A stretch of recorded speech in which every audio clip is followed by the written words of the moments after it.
यहाँ पर यह प्रकरण चल रहा था कि निश्चय से आत्मा अबद्ध है, कर्मों से बंधी हुई नहीं है, अस्पृष्ट है, पर पदार्थों से स्पृष्ट नहीं है। ऐसी वह आत्मा जो है पर पदार्थों से भिन्न है, ऐसा प्रकरण चल रहा था।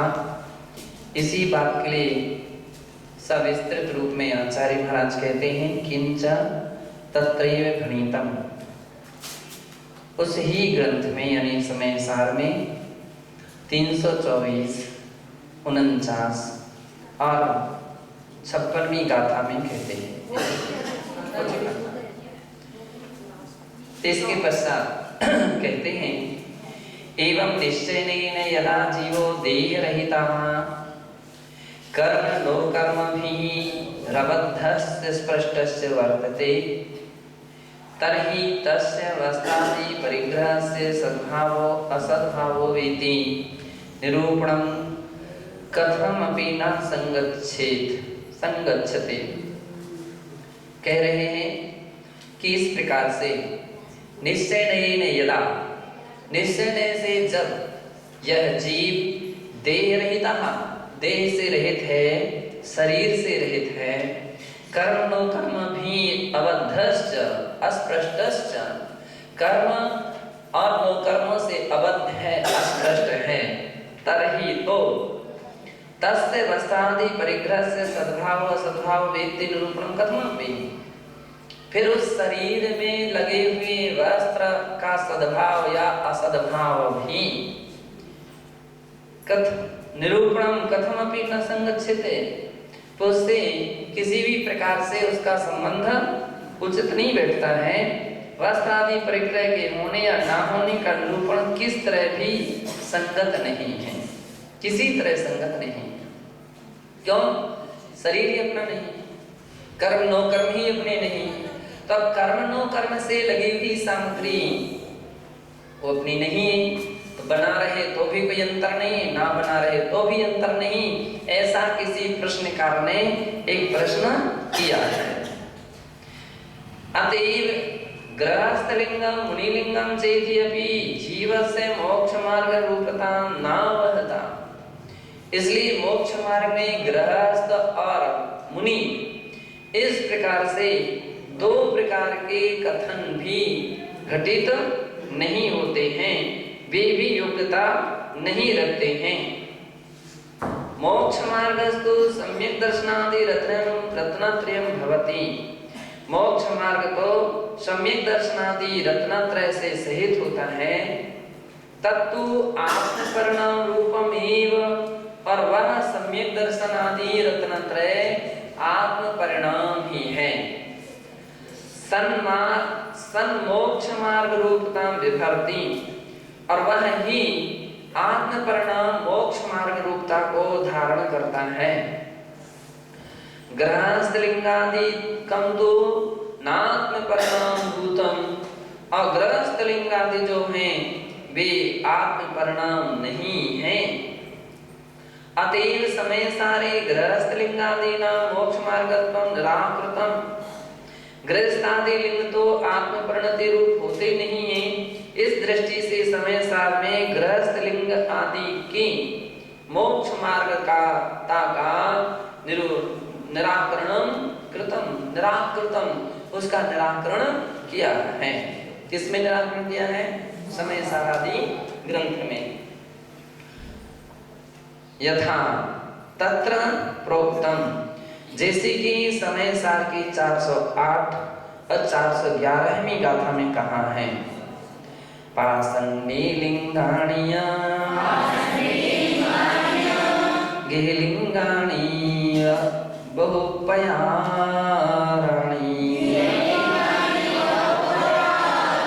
हित्वं बन्धन्ति मूढा लिंगमिणं मोक्षमागो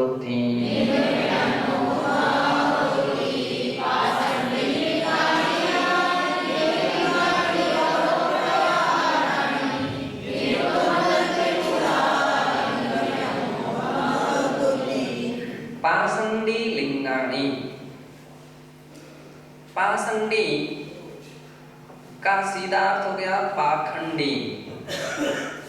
और पाखंडी पुराने साहित्यों में बुरा शब्द नहीं माना जाता था, अच्छा माना जाता था। पाखंडी का अर्थ होता है जो पाप को खंडित करे, वो पाखंडी है, उसे पाखंडी कहा जाता है। पाप कर्मों को खंडित करे, और साधु तो पाप कर्मों का खंडन करते हैं। इसलिए समस्त साधुओं के लिए, निर्ग्रंथ साधुओं के लिए, दिगंबर वितरागी साधुओं के लिए भी आमतौर पर सभी में प्रचलित शब्द था ये पाखंडी शब्द। लेकिन कालांतर में वो अपशब्द बन गया। जब किसी प्रकार से लोगों ने इसका कोई शब्द रहते ना, तो शब्दों का ऐसा प्रयोग कर दिया जाता है तो दूसरों के लिए जो चुभने लग जाए, और चुभने लग जाए तो ऐसे शब्दों का प्रयोग किया जाता है। और जब जिसको चुभने लगता है ना, फिर उसको बड़ी बेचैनी होती, बड़ी परेशानी होती है, ऐसा शब्द हमको क्यों बोलते हो, ऐसा शब्द हमको क्यों बोलते हो, तो उसको बड़ी परेशानी होती। परिणाम ये निकलता है कि ऐसे शब्दों के विषय में उसकी उच्चारणा समाप्त हो जाती है, अथवा यूं कहें कि वह गलत अर्थ में प्रसिद्ध हो जाता है। फिर उसको चढ़ाने के लिए भी ऐसे शब्दों का प्रयोग किया जाता है। अरे पाखंडी जी आइए, है ना, पाखंडी आ गए, ऐसा कहा। अब वो परिणाम ये निकला कि ऐसे प्रयोग कर दिए गए, इस प्रकार से प्रयोग कर दिए गए कि लोगों ने उस शब्द को ही गलत अर्थ में ले लिया। और आज के समय में यदि किसी को पाखंडी कह दें तो उसको बड़ा खराब लगता है कि अरे हमको पाखंडी कह दिया, और हमको पाखंडी कर दिया, क्या हम पाखंडी हैं? तो पाखंडी बहुत अच्छे शब्द का अर्थ है पाखंडी, लेकिन मतलब प्रचलन जो हो गया वो गलत अर्थ में आ गया। पाखंडी यानी गलत व्यक्ति, गलत साधना करने वाला, गलत चर्या बनाने वाला, साधु की चर्या जिसके पास नहीं होती। साधु जैसा तो दिखता है, लेकिन साधु जैसी चर्या जिसके पास नहीं होती उसको पाखंडी कह देते हैं। लोभी, पाखंडी, ऐसे ढोंगी, है ना। तो ढोंगी दिखावटी, केवल दिखने में या दिखाने में साधु जैसा दिखता है, लेकिन वास्तविकता में उसके अंदर में साधु की लक्षण नहीं पाए जाते। उसको आम लोग भाषा उसको पाखंडी कहते हैं। जबकि पाखंडी का धार्मिक ग्रंथों के अनुसार और व्याकरण के अनुसार यदि अर्थ करें तो पापम खंडतीति पाखंडी, पाप को जो खंडित करे वो पाखंडी है। तो ऐसा साधु लिंग, पाखंडी लिंग यानी साधु लिंग, साधु लिंग और गृहलिंगाणी या गृहस्थ का लिंग यानी मुनि भेष और गृहस्थों का भेष बहु पयाराणी, एक प्रकार के नहीं है, अलग अलग अलग प्रकार के हैं, तरह तरह के हैं। घित्तुम वदन्ति मूढ़ा लिंगम विणम मोक्षमग्गोति, ऐसे केवल बाह्य लिंग को धारण करके मूढ़ प्राणी अज्ञानी जन क्या सोचते हैं मोक्ष मार्ग है, ये मोक्ष मार्ग, बस फिजी का मंडल ही मोक्ष मार्ग है, नग्न होना ही मोक्ष मार्ग है, लग्गो ही मोक्ष मग्गो। तो भैया उदाहरण देते हो, लेकिन वहां नग्न का अर्थ क्या लिया है? अंतर्बाह्य रूप से जो नग्न है वो नग्न है, वो नग्न कहलाता, वो नग्न अंतर्बाहर से वो मोक्ष मार्ग है। लेकिन केवल बाहर से अकेला नग्न हो जाना ये मोक्ष मार्ग नहीं है। तो आचार्य महाराज करें कि जो व्यक्ति केवल वेश को ही मार्ग मोक्ष मार्ग मान रहा है, केवल वेश को ही धर्म मान रहा है, ये उसकी मूढ़ता है, ये उसकी अज्ञानता है, ये उसकी सबसे बड़ी नासमझी है। पूरा वेश जो है ये मोक्ष मार्ग नहीं है।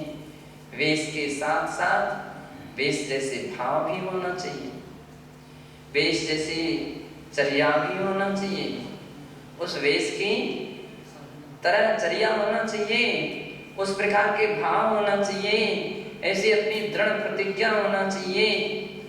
तो वो अंतरंग और बहिरंग को मिला करके जब हम देखें तो मोक्ष मार्ग हो सकता है। और अंतरंग में भाव भी ना हो, आगम के अनुसार चर्या ही ना हो, तो आचार्य कहते कोरा वेश ये मोक्ष मार्ग नहीं है। णोहोदि मोक्ष मग्गो लिंगम चम देहिनिम मया अरिहा लिंगम मुयुक्तो दंसना नान चरितानि सेयन्ति।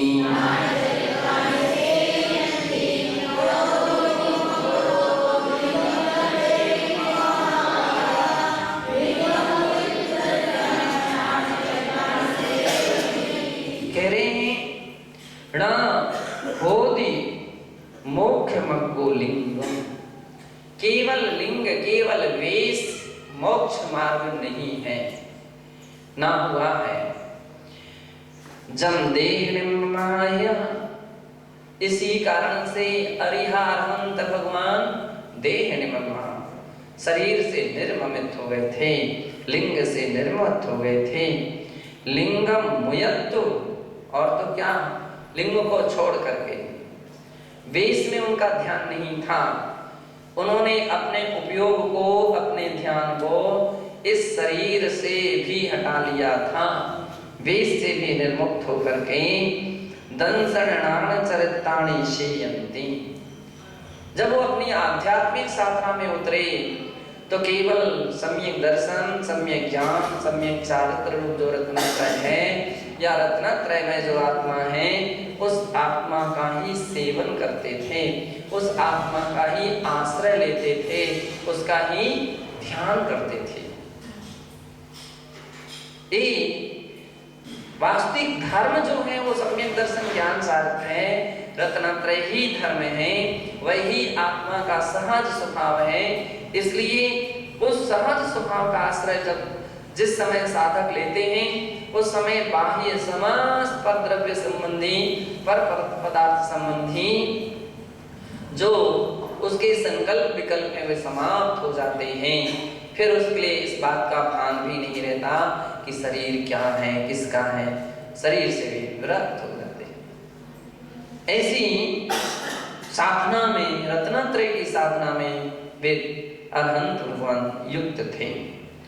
और रवि एस मोक्ष मग्गो पाखंडी गिहिमयानि लिंगानि दंसनानि चरितानि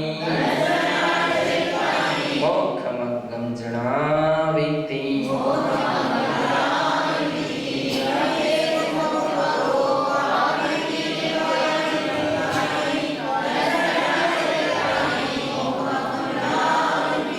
इसलिए इस पाखंडी गिहिमयानि लिंगानि, पाखंडी अथवा गृहस्थ आदि रूप ये जो लिंग हैं, णवि मोक्ष मग्गो, ये मोक्ष मार्ग नहीं है।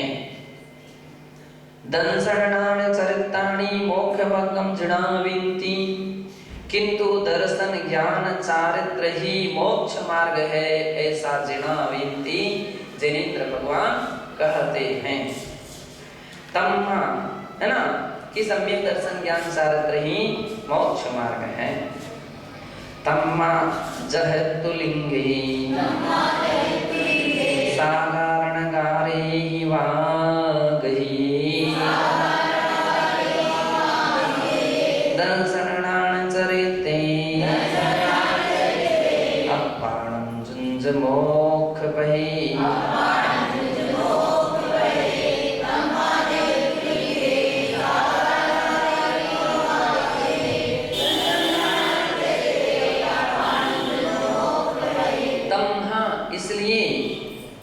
साधारणगारे ही गहीय लिंगे जहितो, साधार और अनगार इत्यादि जो लिंग को ग्रहण किया है उसको छोड़ करके दंसनान चरितम, दर्शन ज्ञान चारित्र ही आत्मा रूप जो आत्मा है वह ही मोक्षमग्गम मोक्ष मार्ग है उसका ही जुंजई, उसमें ही उससे युक्त होना चाहिए, उसको धारण करना चाहिए। अब इसका तात्पर्य क्या है? छोड़ो सब, तो ऐसा नहीं है। अब इसका तात्पर्य क्या है कि जो बनी हुई इसकी प्रति मोह आसक्ति उसको छोड़ना चाहिए।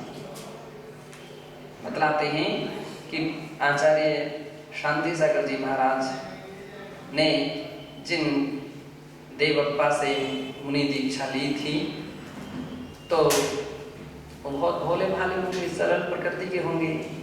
तो ऐसा कहीं उन्होंने समझ में आया, उनको पढ़ा या किसी ने पढ़ाया, बताया कि बाह्य लिंग मोक्ष मार्ग नहीं है, ये धर्म नहीं है ना, केवल ऐसे लिंगों को धारण करने वाले नरक गति में जाते हैं, दुर्गति में जाते हैं। और इस पंचम काल में इतने लाख करोड़ अरब जो भी इतने मुनि नरक जाएंगे, ऐसा है, इतने मुनि नरक जाएंगे हैं? 7.5 करोड़, थोड़े मोड़े नहीं, 7.5 करोड़ तो बेचारे घबरा गए। उन्होंने कहा 7.5 ये बाह्य लिंग, ये तो धर्म है ही नहीं, तो इसको छोड़ देना चाहिए। ये अपनी पिछी कमंडल एक जगह टांग करके घर में पहुंच गए। और जब वो घर पहुंचे अपनी पत्नी से कहा कि लाओ या भोजन करो, थाली लगाओ। और बेचारी पत्नी घबरा गई, वो घबरा गई कि क्या होगा, ये कैसी आ गए, कहाँ गया पिछी कमंडल और ऐसी बात बोले। तो पत्नी बहुत समझदार थी, बहुत समझदार थी। बतलाते हैं उसने क्या किया, अंदर घर में गई और दूसरे द्वार से निकल करके समाज के कुछ प्रमुख लोगों के पास चली गई और उसको सबको बात सुना दी कि भाई ऐसी ऐसी बात हो गई है, वो आ गए हैं और पिछी कमंडल कछु नहीं है और ये भोजन मांग रहे हैं, अब क्या करें, जल्दी चलो। समाज के लोग भी बहुत समझदार रहते थे, उस समय के लोग बहुत समझदार होते थे, सहयोगी होते थे। तुरंत प्रमुख लोग आज भी अपन महाराष्ट्र और कर्नाटक में अपन देखते हैं, ये तो सबसे अच्छी बात मिलती है, वहाँ समाज में इतना संगठन रहता है। समाज के कुछ भी प्रमुख लोग रहते हैं, वे समाज हित में रहते हैं और समाज उनकी बात मानती भी है, दोनों तरफ से बात है। तो लोगों ने मिलजुल करके आए, बैठे, उनको भी बैठा ला। तो क्यों भाई ऐसा क्या बात हो गई, ये क्या बात है? इतने मुनि, केवल वेश मुनि नहीं कहलाता, मोक्ष मार्ग नहीं कहलाता है। केवल वेश को धारण करने वाला व्यक्ति तो दुर्गति का पात्र होता है, इसलिए मुझे दुर्गति में नहीं जाना, मुझे नरक नहीं जाना है। उसमें लिखा है छोड़ देना चाहिए इस लिंग को, तो मैंने छोड़ दिया है और अब तो हम रत्नात्रय की साधना अपने घर में ही करेंगे। तो फिर उन लोगों में विद्वान लोग भी थे, फिर उन्होंने समझाया उनको कि केवल बाह्य वेश को छोड़ने मात्र से व्यक्ति नरक नहीं, उसने बताया कि केवल मुनि व्रत को धारण करने वाला ही नरक नहीं जाता, अभी तो जो मुनि व्रत का पालन नहीं करता वो नरक जाता है, वो दुर्गति का पात्र है। जो व्रत नियम संयम को लेकर के उसको तोड़ देता है वो दुर्गति का पात्र है, वो नरक जाता है। अन्यथा तो तीर्थंकरों को भी नरक जाना चाहिए, उन्होंने भी मुनि व्रत धारण किया था। अभी बात उनको समझ में आ गई कि हाँ, तीर्थंकर मुनि महाराज ने भी तो दीक्षा ली थी, उन्होंने भी तो घर गृहस्थी का त्याग किया था, तो वेश तो धारण किया था। अरे हमारे तो जो व्यक्ति मुनि व्रत को धारण करके उस व्रत का पालन नहीं करता वो नरक जाता है। तब उसको बात उनको समझ में आई कि मुनि व्रत का पालन करना ही, जो अपनी चर्या है उसका पालन करना धर्म है। और निश्चय से फिर कहा कि ये तो केवल साधन है, अभी तो जो रत्नात्रय स्वरूप आत्मा है वही निश्चय से धर्म है। जो उसको छोड़ देता है वो दुर्गति का पात्र होता है। समझ में आ गया? अच्छा तो तब तो ठीक है। वे तुरंत बाहर गए और जहाँ कहीं पिची कमंडल रखाए होंगे उन्होंने पिची कमंडल लिया। बतलाते हैं फिर जो दुनी दीक्षा ली थी ना शांति सागर जी महाराज से, फिर से उन्होंने उनसे संस्कार कराए थे। तो इस प्रकार का उल्लेख मिलता है कि उन्होंने फिर से संयम धारण किया था।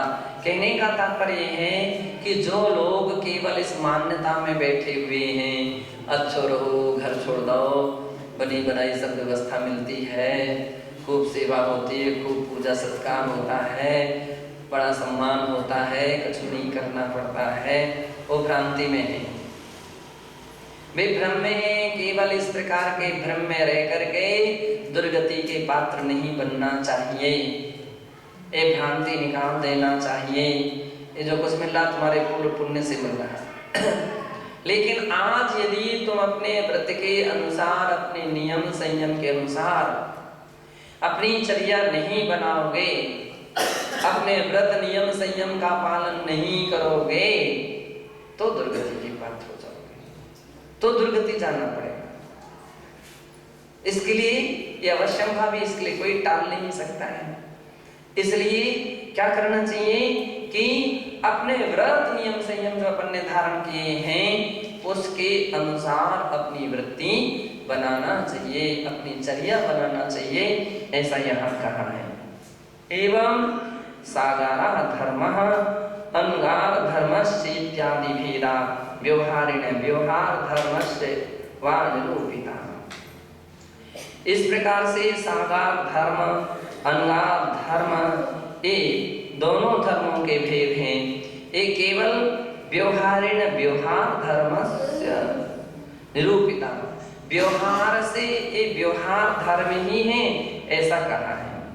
अतो नाते निश्चयेन मोक्ष मार्ग रूपः, इसलिए ये केवल व्यवहार धर्म ये निश्चय मोक्ष मार्ग नहीं है।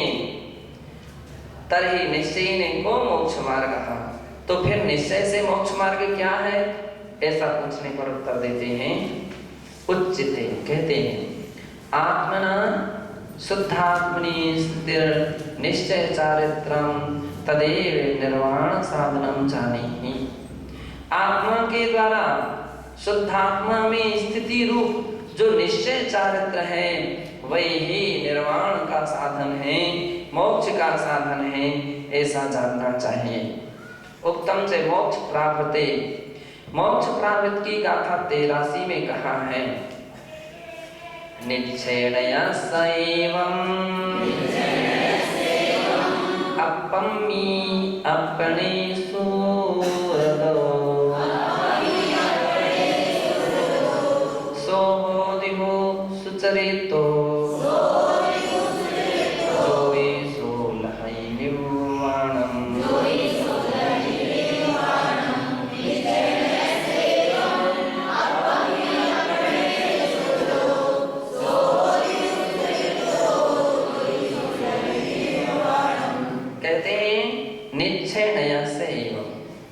निश्चय से इस प्रकार से समझना चाहिए कि अपमी अपने सुरदो, अपनी आत्मा को, आत्मा में, अपनी आत्मा के लिए अप में जो अपनी आत्मा में सुरत हो लगा देना, उसमें लीन कर देना या उसमें लीन हो जाना, सो बोधिहु सुचरितो, वही सुचरित्र है, निश्चय सम्यक चारित्र है।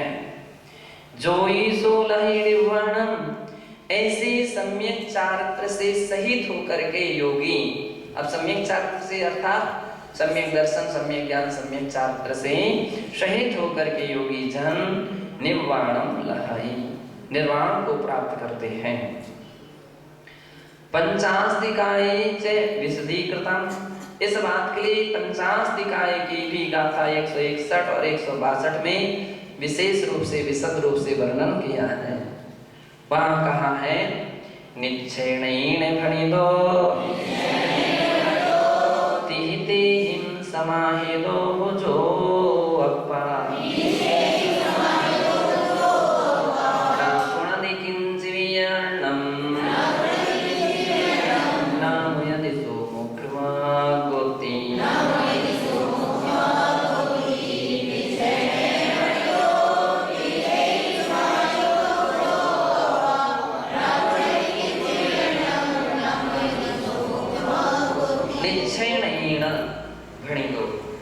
निश्चय ने से ऐसा कहा है कि तीन तीन समाहितो हो जो अक्पा, जो आत्मा इन तीनों से यानी सम्यक दर्शन, सम्यक ज्ञान और सम्यक चारित्र से समाहित है अर्थात सहित है, और अन्य जो पर द्रव्य हैं उनसे जो रहित है, सो होदी हो निश्चय में तो तिहिम समाहितो जो अक्पा न पुनति किंचि भी अर्णम न मुयदसो मोक्षमगोति। और जो निश्चय से न तो किसी अन्य द्रव्य का, अन्य कार्यों, अन्य पदार्थों का कुछ करता है, पर द्रव्यों को न करता है, और न अर्णम मुयदुई न अन्य पदार्थों को त्यागता है, छोड़ता है, उसे वह ही मोक्ष मगोति, उसे ही मोक्ष मार्ग जानना चाहिए, वह मोक्ष मार्ग है ऐसा जानना चाहिए। जो चरदि जनादि पिच्छति अपणम अपना अनन्यमयम् सोचारितं नाणम् दंसनमिनि निच्यदोदि।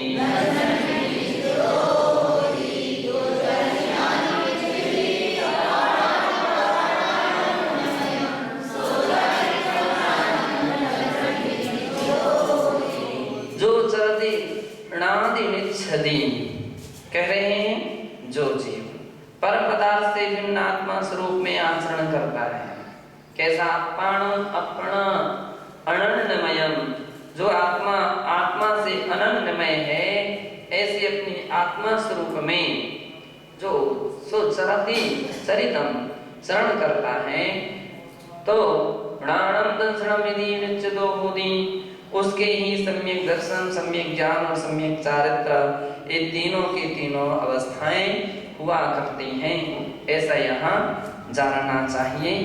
आगे उस विषय को आगे कहेंगे कि